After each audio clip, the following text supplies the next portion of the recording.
What's up, everybody? Thanks for joining me on D's Analysis. We're going to be looking at MSTR and Bitcoin today. Here on the monthly chart, as you can see here on MSTR, if we fall underneath 358, we could have a clean move down. Now, what could keep us from falling too far is this gray trend line that should be acting as support along with this horizontal level of support right here. On the weekly, we're currently at that level trying to get a bounce. Let's see if we can get a nice sustainable move to the upside. Like I said previously, we want to see a close above 430. That's going to be the ideal level that we want to close at to continue up higher. MSTR has been looking a little bit better. We're kind of deviating back towards the line. We were on the ballistic model, we were undervalued by 25% or 28% at one point. So the fact that we're negative 14 or undervalued by 14, it's a good sign. It's going to show that we're slowly creeping our way back to the right direction, I would say. When we look at global liquidity on the 12-week, as you can see, we have higher to go. It's not really about the timing of it so much that really matters. I know people want specific time frames, but that's not what really matters. All that really matters is the direction more than anything. So knowing that more money and supply is coming through the global economy, that's what we want to see. That's the most important factor of this, the whole idea. The 44-day offset here on MSTR, as you can see, the dip kind of lines up, but this portion doesn't. But like I said, what really matters is the direction that it's pointing in, which is upward. That's what we really want to see. And you can see we did have a large dip here on global liquidity, and maybe that's what we're going through right now. We're either here in this dip or potentially here in this dip, but I would imagine that we're probably here. So we should have higher to go. It's just a matter of how high we go and when.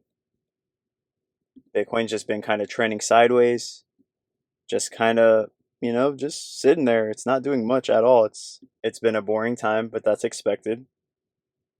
You're not going to have something exciting every single day when you're investing.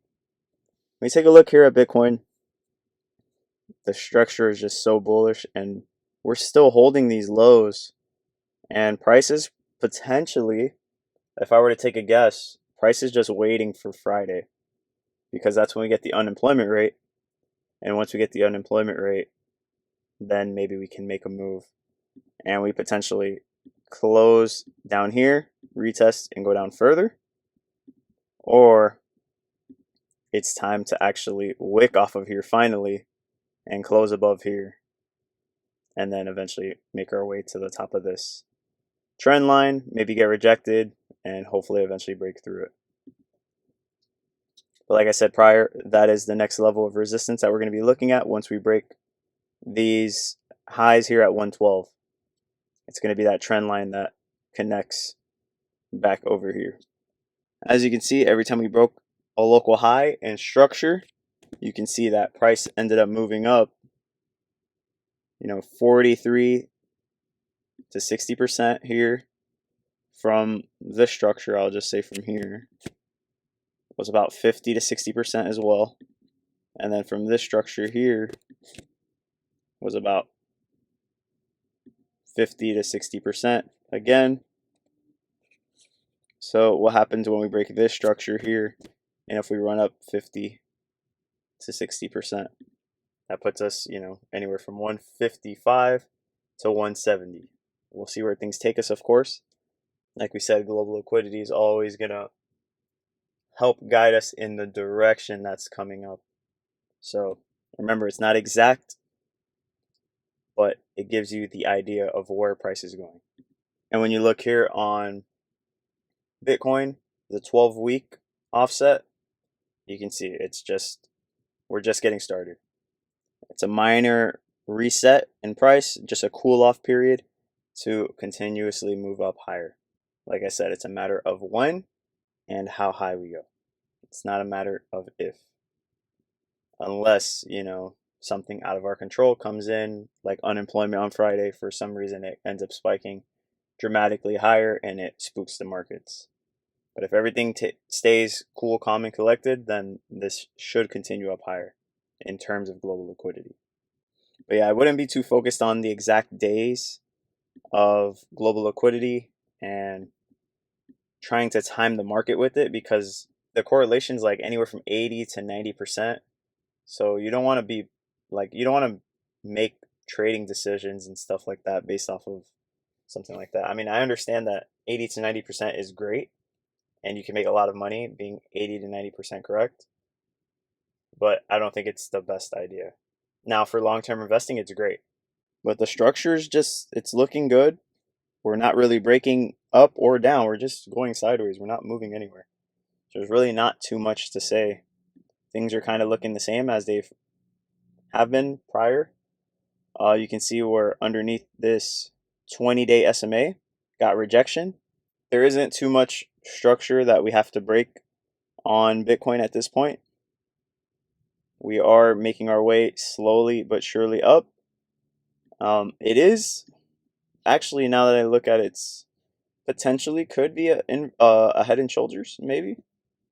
Maybe a small. I don't know. You guys let me know what you think here. Kind of looks like a head and shoulders. Hopefully not, because if it is, then your measured target's gonna look like this right here. So about the neckline, and you'd measure that downward, and you're talking about the mid 90s now, if that was actually a head and shoulders.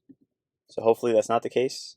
I don't want that to be correct, but I just noticed it right now that I looked at it. So hopefully we can get a nice spike in price and some momentum, but I do think it should be coming on Friday. Whatever decision is going to be made, just here on a smaller time frame. Well, I mean, it's not super small, but here on the daily, when you just look at the structure here, this, I would imagine, should be broken on Friday. If you just box price in here, you box in this little zone right here. If you box that in, breaking above or below, it should have a nice move, either to the downside or to the upside. Hopefully to the upside, but I think it's waiting for Friday for the unemployment rate. I do think with the unemployment rate right now, we're kind of in the scenario where bad news is potentially good, because if we get a tick upward in unemployment rate, that's actually going to be good, because now that's nudging the Fed to potentially cut rates, and that's how the market's going to perceive it as, which would be bullish. But you don't want it to spike too much. You only want it to spike you want it to go up just a little bit. And then if it goes down, that's good because the economy's good, but that means the Fed's going to stay paused for longer. So it's kind of a weird time right now. So we'll see where things take us on Friday. And MSTR divided by Bitcoin really did nothing today. Kind of just sideways action again. We're still here at the bottom of this channel. Hopefully we get our move to the upside. But on the bright side, we are above our 20-week SMA, which is very bullish. Last time we broke above it, we had a nice move to the upside. And the other time that we broke above it, we had a very, very large move. As you can see, 1, 2, and right here we got a fake out, and then on this one we had a nice move to the upside. So hopefully we can see at least a move to the top of this range or to the top of this channel, and eventually a sustainable move. Now, if we can see Bitcoin run up roughly, to about 150K, if we were to look at the ballistic acceleration model, I know it's not exact, but I think it's just a good guide to kind of just have numbers, and then you can kind of mess with the numbers. So if Bitcoin were to run to, for instance, 140K, that's 947, and then we'll deviate it by, we'll be conservative, we'll use negative 15%. And that still lands you at $800. But remember, sometimes in the uptrends, we actually deviate to the upside.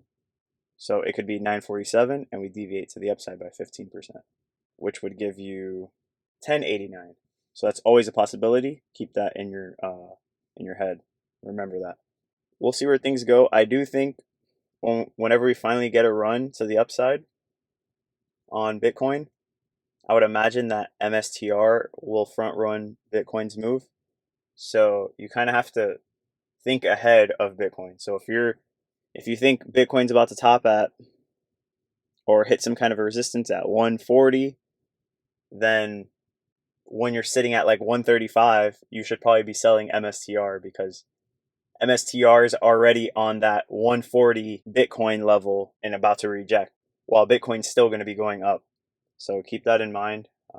That's just something to think of while the next leg starts moving upward. And like I said, I think it's just a matter of when more than anything. You just have to be patient, and if you dollar cost average in, it makes it a lot simpler for sure, and it keeps your emotions in check a little bit more. Still frustrating, of course, when it deviates and we're not sure why. But at this point, I think we kind of came to that conclusion that MSTR was just front running the move. So now we know why that was happening. But in the moment, it can definitely be frustrating. But we'll just definitely try keeping our emotions in check when it comes to, Bitcoin and stuff and MSTR. Just keep DCAing in, and eventually we'll, sell when things are looking a lot better. But I think we're going to go much higher, especially with the new instruments that they have with Strike and Strife.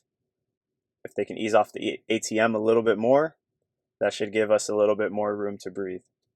That's all I have for you guys. Let me know in the comment section what you guys think. Like and subscribe, share with a friend, and I'll see you guys in the next one.